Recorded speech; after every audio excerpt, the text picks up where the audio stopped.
Lord, white America has been having themselves a week. They have been going crazy over this article. It's in this magazine called Compact. It's called The Lost Generation. This dude, Jacob Savage, he wrote this here. And I'm talking about y'all, they just been going crazy. They've been going crazy. They just been going nuts. And so as a result of this, the EEOC chair, Andrea Lucas, who a fierce DEI critic, she posted this about saying to white men, if you've been discriminated, please call us. I'm Andrea Lucas, chair of the U.S. Equal Employment Opportunity Commission.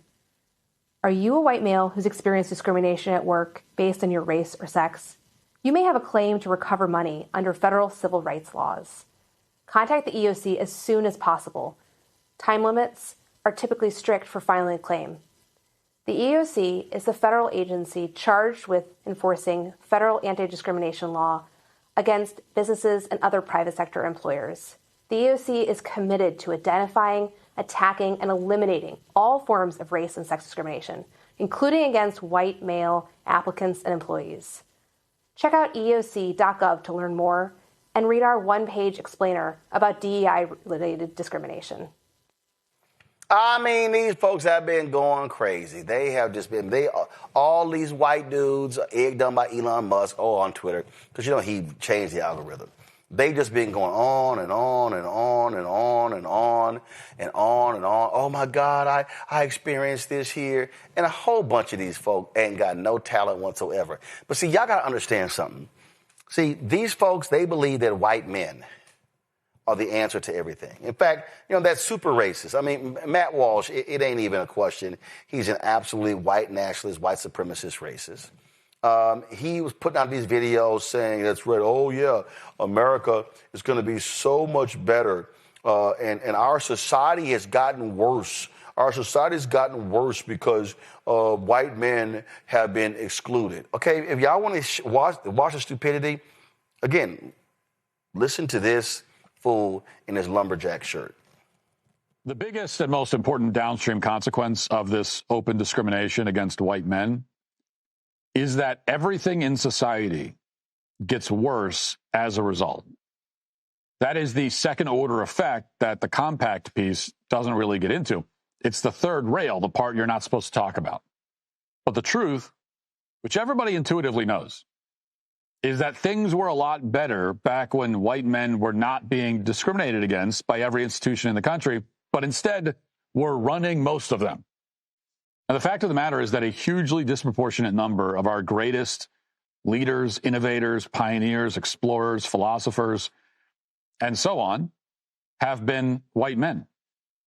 I mean, without white men, we wouldn't have airplanes or spaceships or trains or phones or light bulbs or computers or the internet or batteries or X-ray machines or jet engines or rockets or 1,000 other things that our society depends on to exist and to flourish. We never would have had a railway system or the printing press. We wouldn't have this country, which was founded by white men and led by white men and expanded from coast to coast and settled and built up mostly by white men. Now, these are all facts, historical realities that cannot be denied by reasonable people. It's just true. And while black women are encouraged to be proud of the historical achievements of black women, whatever those might be, and Asians to be proud of Asian achievements and Native Americans of Native American achievements and so on, white men are the one group in the entire face of the planet who've been forbidden to even acknowledge what other white men have accomplished, much less to express any pride in it, God forbid. Instead, our society set out on a campaign to punish and exclude and alienate this very group. That is their reward for having carried the weight of Western civilization on their shoulders.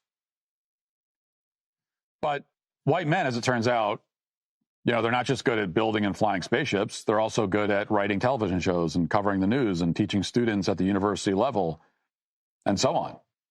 In fact, in the aggregate, based on every existing piece of available evidence, white men are better at all of these tasks than the allegedly underprivileged communities that are replacing them. And if that sounds harsh, I really don't care. It happens to just be true. Allegedly underprivileged. But it's not, and we know it. But remember, nobody watching this right now should be shocked. I've been telling y'all this for a long time. In fact, the late Jerry Springer, I saw this. I don't even know where this is from. This is literally what Jerry Springer said about where we stand right now in America. The election of Trump as basically white America's last stand against multiculturalism. There were a lot of people that just see the whole world moving away from them.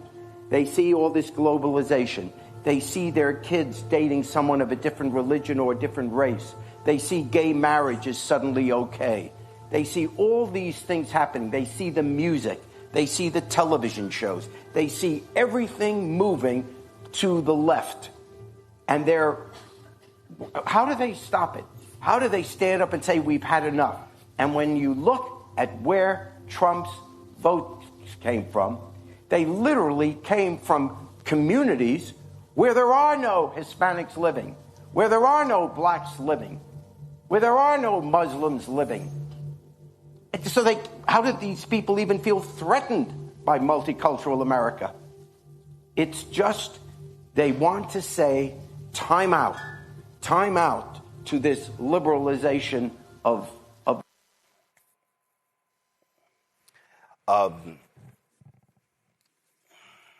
this is why I wrote this. White fear, how the browning of America is making white folks lose their minds.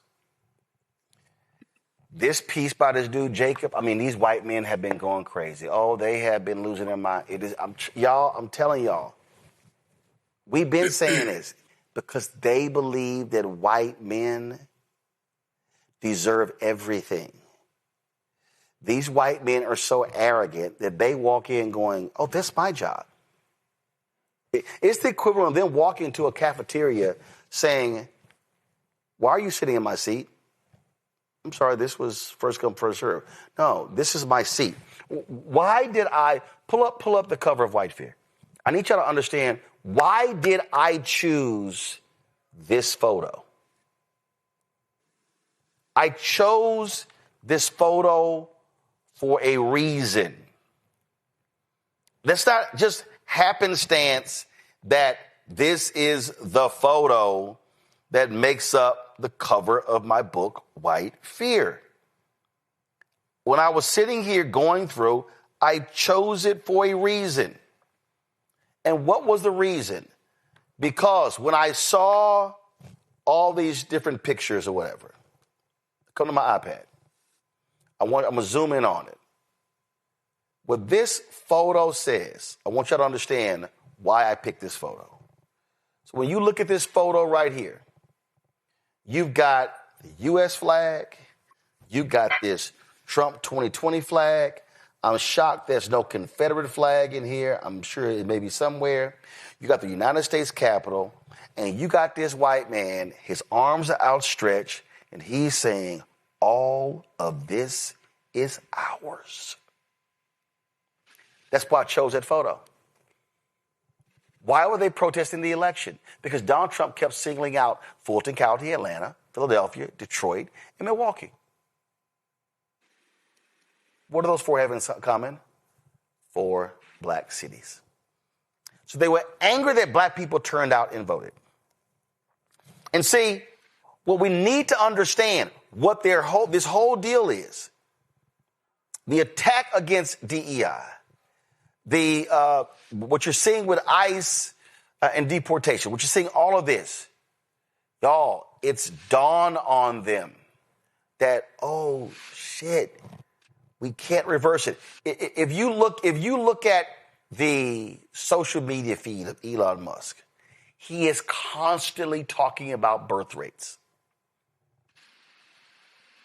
He is constantly talking about birth rates. And see, he is sitting here going on and on and on. And what they're doing is they're so fixated. They're just like, they don't know what to do.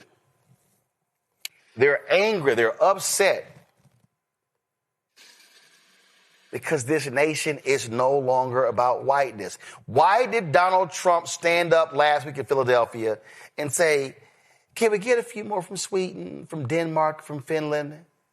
Because they want to import white people. See, y'all, when you're not producing enough white people on your own, then you need to import white people. That's why they imported the white Afrikaners from South Africa. And see, I'm trying to explain to black people, you literally are playing into their hands. When I see black people shitting on African immigrants, and let me be perfectly clear, if you're an African immigrant and you shitting on black Americans, you should be called out too. But y'all do know they don't want them.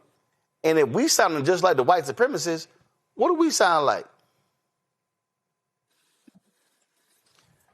Folks, I said in 2009, prepare yourselves because this is going to be a 50-year war. What they want to do is they want to completely destroy. They hated how white America responded to the murder of George Floyd. They hated how white America responded after King's assassination and the 13-year Black freedom movement. They hate it. And now what do you see? Now you see, what was the UC? What was the story this week? The UCLA story?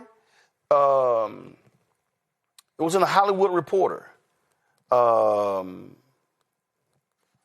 White streaming. And the folks who I think it was like 90% of the showrunners of these new shows since 2024, white men. So what you have now is and y'all didn't understand, you got white execs who are like, man, cool, man, we can go back. We can go back to the way it was when we ran this shit. Here it is right here. Y'all, this 2 days ago. Nearly 92%, hold on, let me get rid of this ad.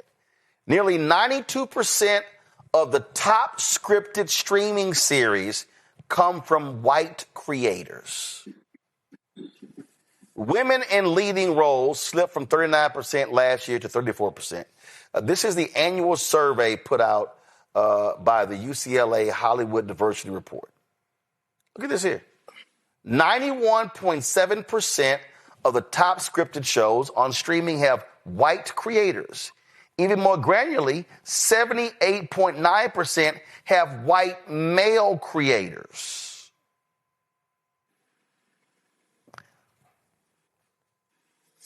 The execs are like, man, cool. Trump is there. We ain't got to do any of this bullshit. We ain't got to recruit women, white women. We ain't got to recruit no black people, Latinos, Asians. Yo, white is right, baby. We back in business. The corporations are going, oh, man, cool. We ain't got to go to that damn National Black MBA. Oh, the hell with the National Bar Association. Damn the National Dental Association. Forget the National Association of Black Journalists. Forget the National Society of Black Engineers. We ain't got to do none of that shit anymore. Because Donald Trump has said, yo, we good. So what's the downflow of that? You don't recruit black talent. You don't hire black talent. Now all of a sudden, the median wage of black people is going to drop. You already see more than 300,000 black women being fired this year alone. How do y'all not see what the hell is going on? Do y'all now see why I don't give a shit when somebody asks me, did I watch the Diddy documentary? Do y'all understand what I'm talking about here? Listen, I'm being clear. They want to wipe out black infrastructure everywhere. And these white folks are jumping on this. And see, you got to understand, it's a whole bunch. Y'all, look at this. Maybe this chart. Look at it. Share of all show creators by race and ethnicity. Look at that. 91.7% white. My man Howard Bryant, sports writer, he said, oh, you know things change because you ain't never seen this many cowboy hats on TV. What you're seeing is, through mass media, the programming of whiteness because of white fear. When Cooney, folk better wake up because, again, if they maintain control of all three branches of government after 2026, the damage that they are going to wreak in the next 3 years will make the last year look like child's play. There's so much to address here, Roland. The first thing is the chair, Andrea Lucas. I couldn't take that video seriously. I thought initially that it was an SNL spoof, but I'm frightened to know that it's not. Secondarily, every day I pray that God would give me the confidence of a mediocre white man. And still it seems like that's just not enough for them. When we look at the unearned privilege that white men carry in this country and have carried since the inception of this country, we know that society has been structured to favor them. We know that they have a presumption of competence and power, and that leads them to the sense of entitlement that we're seeing now. And Matt Walsh, he's a scary incel, but that doesn't even shock me. What is shocking to me is that in his oratory, he wanted to go on and on and on about how white people are better at this, that, and the third, but he failed to mention that white men kidnapped and raped Black people, pillaged Black villages, eviscerated the natives, spread diseases. I could go on and on and on. So he failed to mention any of those things, but instead talked about how white men were the founding fathers of this nation. Well, yeah, because they murdered everyone else in sight. And then he talked about how it's become, painful that they can't express white pride here in the United States. Let's think about, Roland, what white pride has looked like historically. Oh, wait, there's an organization for that. It's called the KKK. And now, as you said, Roland, all of them have gotten the privilege and opportunity to unhood themselves on national TV. So the one good thing about this is that we can see the racism to our faces now because everyone has unhooded themselves. Quite oftentimes, they've just switched one hood for another. They've just put on a different type of hat, Roland, and it's really, really, really scary. The last thing I want to mention is what you were noticing about Elon Musk and his hyperfixation on birth rates. It's a little theory called eugenics that they're really, really been leaning into, which is the thought that they want to improve the white race by selectively breeding people. That's why they want to import these European immigrants, but yet every country that's on Trump's restricted list is a country of color. Mm-hmm. And so these things aren't happening by mistake. We have to pay close attention. They're not even doing dog whistles anymore, guys. They're straight up broadcasting this on national TV. All you have to do is pay attention. I came across this. This was from Nightline. Someone posted this on TikTok. And it was when Dr. Frances Cress Welsing was on there. And she said something. There was a year that she gave that I thought was really interesting. Just listen to this, then we're going to talk about it. Listen.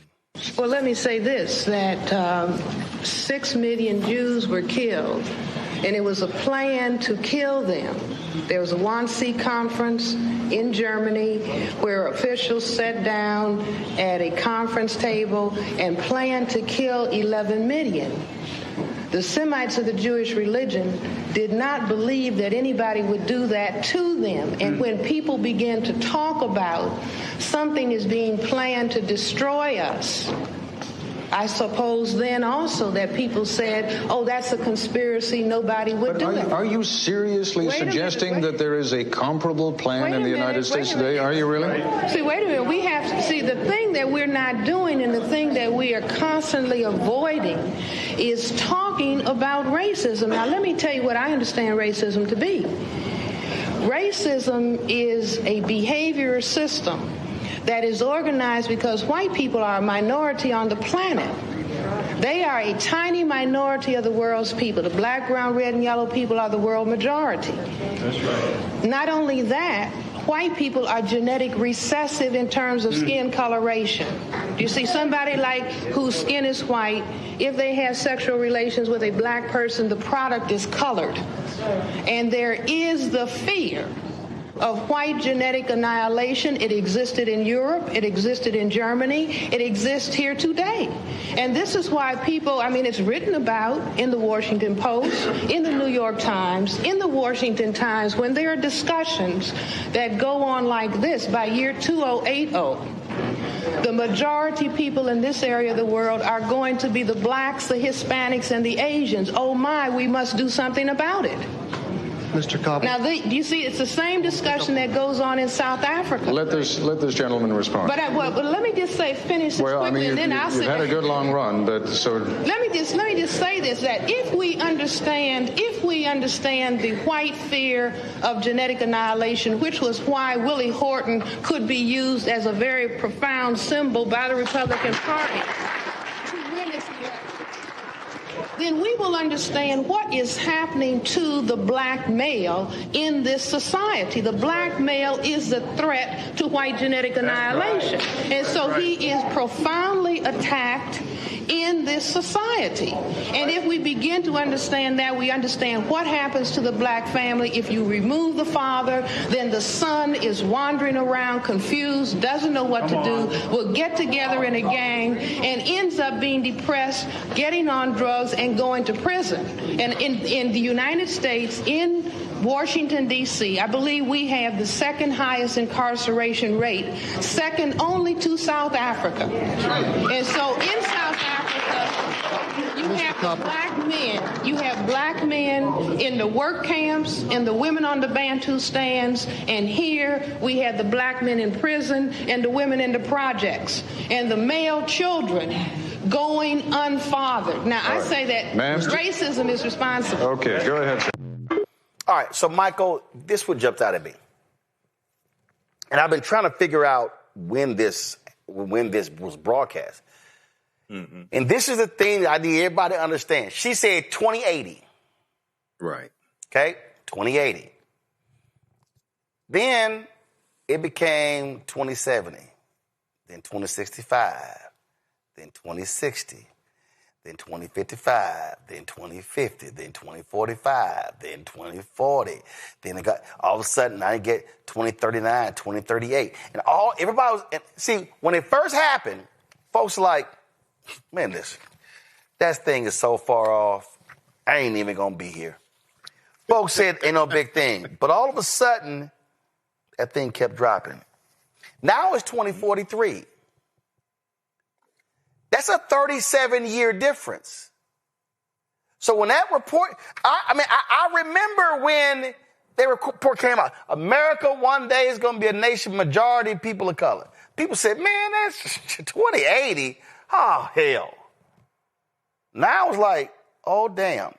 And like I said in my book, White Fear, what did it for me was when I saw the story and there were 10 states where the average white death rate was higher than a white birth rate. And that's when I said, oh, it's on. Yes. So much here, Roland. I'm going to have to do an extended segment on the African History Network show about this. First of all, thanks for playing Dr. Frances Cress Welsing. I knew Dr. Welsing. I interviewed her 3 times on the African History Network show. She was a brilliant sister. She taught us a lot about racism. Racism is a system of advantage and privilege distributed based upon race that comes out of the ideology of European white supremacy for the purpose of preserving genetic white survival. Okay. And she learned a lot from Dr. Nellie Fuller as well, who's an ancestor now, who recently passed away. And Dr. Wilson is an ancestor as well. When you talk about birth rates and you talked about Elon Musk and birth rates, this goes back to our segment a couple weeks ago about that little punk ass Nick Fuentes.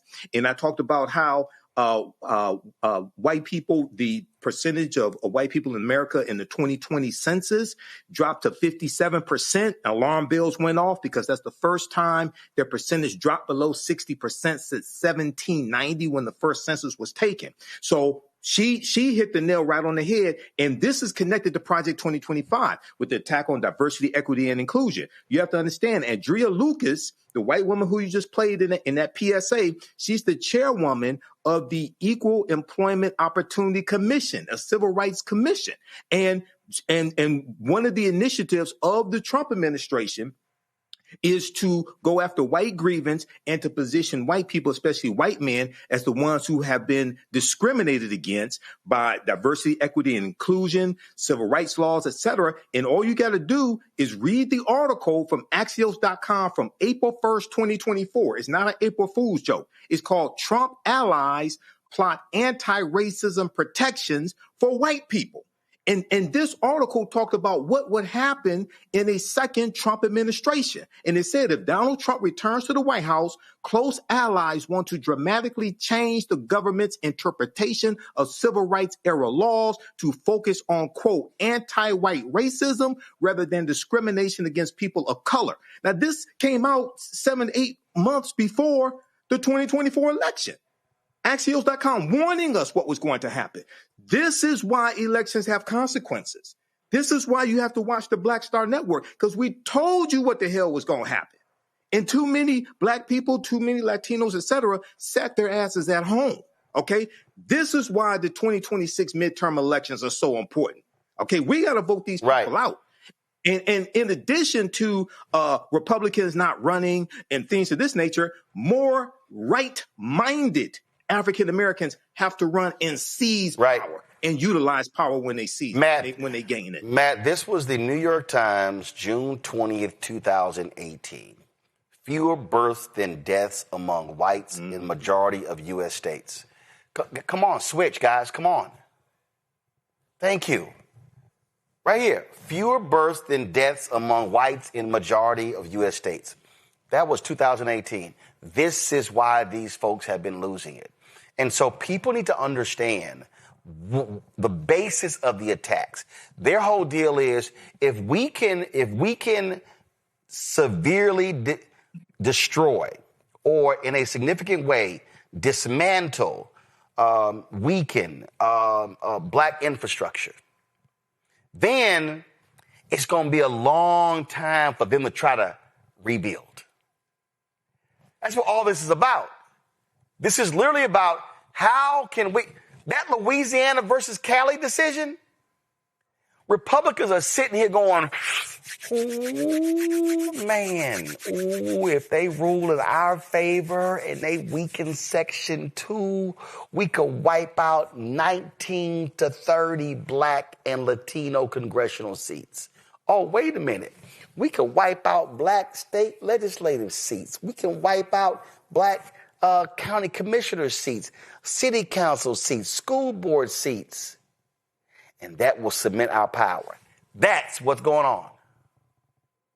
Yeah, I mean, look, I think you, Michael, and Win Cooney covered it far more robustly than I ever could. I think there are a couple discrete things I want to address here that I think are important. So the first, as it relates to Andrea Lucas and the EEOC, I have two cases right now pending where I represent two brothers in different parts of the state, both of whom were very obviously treated differently than their fellow employees, were fired, and they have EEOC cases in the Fifth Circuit. I guarantee you that I've had to tell my clients, and I guarantee that the judges are going to look at these cases hostilely, because they always do. Because what do they always say? They always say, oh, there's some non-race related reason that this person either got fired or had an adverse employment action, to use that parlance. So let's steel man this a little bit. Let's say white men en masse start filing EEOC cases. that might actually have a net benefit to us, because that means the courts are either going to have to determine and recognize that there is a large cadre of cases where people are in fact discriminated against because of their race, right? Or they're going to have to brazenly rule for white men and continue to not rule for black people. But what it's going to come down to is it's going to come down to, if you're recognizing it in that case where there's a white man who's claiming that he was discriminated against, then the same discrimination that we've been complaining about for decades and centuries can be proven the same way. So there may be a net benefit. I know that's foolishly optimistic, but legally that's what has to happen here. Because if you have people filing these cases in droves, then their cases should be dismissed, just like the meritorious black cases that are dismissed all the time on the basis of we don't see it. There has to be some other reason. So, I mean, that's the thing I think happens with this. And I think this is really more rhetoric than it is a true call to arms for, you know, white men who've been discriminated against. But the second thing I wanted to speak to was something that Cooney spoke to, which I think is brilliant, about the hoods coming off. But, you know, the hoods coming off, to me, it's not the person who was willing to wear a hood that concerns me. It's all the neighbors. It's all the people who live in polite society who don't have the gumption to come out and say that they're scared of black people, or they think black people are mongrels and don't want to live alongside them. It's all the polite society types who are hiding behind the rule of law and structure and infrastructure, the Ryan Walters types and all these other types who are doing things like at Texas A&M, talking about you can't talk about gender and diversity, but I guarantee you they want every single one of those Negroes to run that football in your playoff game, right? Those are the people that are more concerning to me, because that is the section of society who has always wanted to espouse these values and always felt like we were coming for their jobs and their lives and their women and all these other things, and don't have the gumption to say it. But now they're being emboldened to say it. And that, to me, is what's far more concerning, because to your point, those are all the micro decisions every day when it's the people on the local level that are denying you benefits, denying you the fullness of your citizenship, denying you the rights to things you should have, denying your ability to elect the person in your community you should be entitled to elect. That's what's happening. It's an erosion on all levels, to your point. And I think it's the polite society types we should be far more worried about, because they're the people who are not as brazen with their racism, but who clearly espouse those same views. And see, again, I need y'all to understand why. You're like, I don't understand. Why? I'm going to find the Robert Rice video and play in a second, where he's like, y'all got to understand why he's attacking institutions. Now y'all got to understand why these right-wing folk, why they attacking the colleges and universities. This was, again, this week in the New York Times. The conservative overhaul of the University of Texas is underway. The school has been brought to heel by conservative critics of higher education. It is part of a broader transformation at the state's universities. And then when you read this article, it talks about race-conscious decisions. It says state Republicans have passed laws to curtail what is taught in college classrooms and installed a new university administrators with partisan affiliations among a host of new strategies. University of Texas is one of their main targets. Same thing. Listen, they've done this with Texas A&M, because their whole deal is, how can we attack the institutions? Like right here, the firing of a Texas A&M instructor teaching a gender studies lesson after a student complained put the university at the center of a national debate over a crackdown on professors' speech. The instructor's department head and dean also lost their administrative posts, and eventually the Texas A&M president resigned. So what are they doing? They're talking about gender, they're talking about transgender, but they also are talking about race. And so what they want, so you got that going on. So they now all of a sudden are saying, oh, no, we're going to change the law. Faculty Senate, y'all don't have any control anymore whatsoever. And so this is how we're going to do that. Matter of fact, there was a Texas State, used to be Southwest Texas State University, Texas State and Black Mobile. Give me 1 second. They just decided they canceled a black book exhibit citing anti-DEI. That's right. They were going to have this. Oh, so after all the criticism, the story's been updated. It says, shortly after this report was published, university spokesperson Jamie Blash told the American Statesman that Texas State University will consider bringing the Black History 101 mobile museum to campus for future Black History Month programming. He declined to specify when and how the university will consider the museum. Khalid El Hakim, the founder of the museum, said he has not heard from Texas State University. So what they did was they actually banned him bringing this Black mobile museum, citing the state's anti-DEI law. So y'all gotta understand, the attack on higher education in Texas, it started in Florida. They were like, oh, cool. DeSantis, you did it. Right. Now we're gonna do it. So y'all gotta realize, I keep trying to tell you, they want to attack the infrastructure, the system. They want massive control over all of it. That is their strategy. They do not want people to be taught about history. That's why they target the books. They do not want any of this stuff happening. And so this thing is so deep. It is so pervasive. And I just think too many people are just, man, that stuff don't really impact me. Man, I didn't go to college, so that ain't my school. I don't really care. You don't understand. This thing is so deep. And again, they are going after systems, institutions. It is all by design. Watch this Robert Reich video. Why is Trump trying to fire you? Well, Elmo thinks it can marry me because Mr. Trump is mad at Sesame Street for making fun of him. I'm Donald Trump, and I have more trash than all of you, so yeah. But trying to cancel Sesame Street, which has helped children learn to read and count for over half a century, is part of a larger plan. Trump is waging a war on the American mind. Throughout history, tyrants have understood that their major enemy is an educated public. Slaveholders prohibited enslaved people from learning to read. The Third Reich burned books. The Khmer Rouge banned music. Stalin and Pinochet censored the media. And Trump, like past authoritarians, wants to control not just what we do, but also how we think. He has embraced one of the mottos from George Orwell's 1984. Ignorance is strength.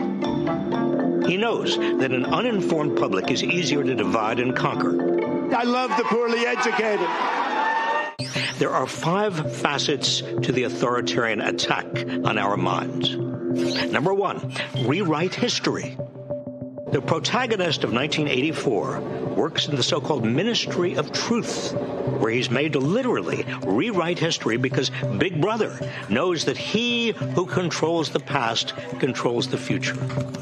That's chilling in a dystopian novel. It's even scarier in real life, where Trump and his MAGA cronies are making schools whitewash slavery and segregation, cover up the genocide of Native Americans, and erase the LGBTQ rights movement. Authoritarians know that if they can convince us our country has never been wrong, they can make us believe our ruler is always right. If they can make us forget how brave activists fought for change in the past, they can stop us from seeking change in the future. Rewriting history goes hand in hand with the next facet of the attack on our minds. Number 2, gut education. As Trump tries to abolish the Department of Education, he's also proposing to cut funding for K-12 public schools and to force universities to give him influence over student admissions, faculty hiring, and what's taught. As a professor, I know firsthand how education empowers young people's minds. We can't have a functioning democracy if people cannot deliberate critically about it. That's why authoritarians replace education with indoctrination. Children will be taught to love America. Children will be taught to be patriots. Instead of teaching students to think for themselves, authoritarians seek to instill blind allegiance and to suppress dissent. That's why the Italian and German fascists of the 20th century immediately turned their country's educational systems into instruments of the party. Placing a chokehold on universities also relates to the next facet of the attack. Number 3, dismantle science. By freezing university research grants and attacking the National Institutes of Health, the National Science Foundation, and USAID, Trump is stifling medical and scientific research. And his cuts to the Centers for Disease Control and the Food and Drug Administration put all of us at risk. He's also abducting scientists who disagree with his administration. Can you imagine a crueler way to rob America of the global intellectual capital that has helped us become the world leader in scientific research? All of this moves us further from cures for cancer, Alzheimer's, and HIV. This could seem baffling if you don't recognize it as part of a larger strategy. We all get sick. So how can medical research and disease prevention be political? Because science acknowledges objective facts. Authoritarians insist that the ruler is more powerful than the facts. As Orwell wrote, it means a loyal willingness to say that black is white when party discipline demands this. Another way to attack facts? Number 4, suppress the media. As I call it, the fake news media. From suing ABC and CBS over their news coverage, to threatening to strip network broadcast licenses, to defunding PBS and NPR, Trump is trying to silence major news sources. He wants control over what information Americans can or cannot get. A free press exists to question authority and help the public question it as well. But authoritarians insist they must never be questioned. Don't ever say what you said. That's a nasty question. Authoritarians want to consolidate state power over what the public can know. The final facet of the authoritarian attack on our minds also attacks our spirit, which brings us to number 5, attack the arts. The arts exist to provoke us, challenge our thinking, and help us see beyond ourselves. They're an important and independent aspect of an educated society, which is why authoritarians have historically attacked the arts. So it's no surprise that Trump is canceling grants from the National Endowment for the Arts, dictating what's displayed at the Smithsonian, and has installed himself as the chair of the Kennedy Center for the Performing Arts. To limit art is to limit free speech and expression. It's a crucial step that authoritarians use to silence anyone who dissents through creativity. Added up, these 5 facets of Trump's attack on the American mind render us less informed, less inspired, and easier to control. They empower him to divide us with hatred and fear, and they prevent us from discovering that we have more in common with one another than with the authoritarians who try to rule us. This attack on our minds reduces our capacity for self-government because ignorance is the handmaiden of tyranny. Please help spread the truth by sharing this video. Tony, I wish people really would wake up and realize how serious this thing is. Me too. I'm really, really happy that you showed that video, actually, Roland, because, to what you were saying earlier, I'm not even surprised about the indoctrination of Texas. As you said, it's a playbook, play off of what we've seen done in Florida, and what we talked about a few weeks ago with Turning Point USA and starting in high schools with the Club America. Indoctrination is going step by step. If we look at the 5 steps delineated, rewrite history, we've been seeing that done. They're taking the books out of the classrooms. They're gutting the education system. They're dismantling sciences. They've torn apart all of the, National Institutes of Health and all of the other healthcare agencies and scientific agencies that help us move forward and be the champions of the world in science.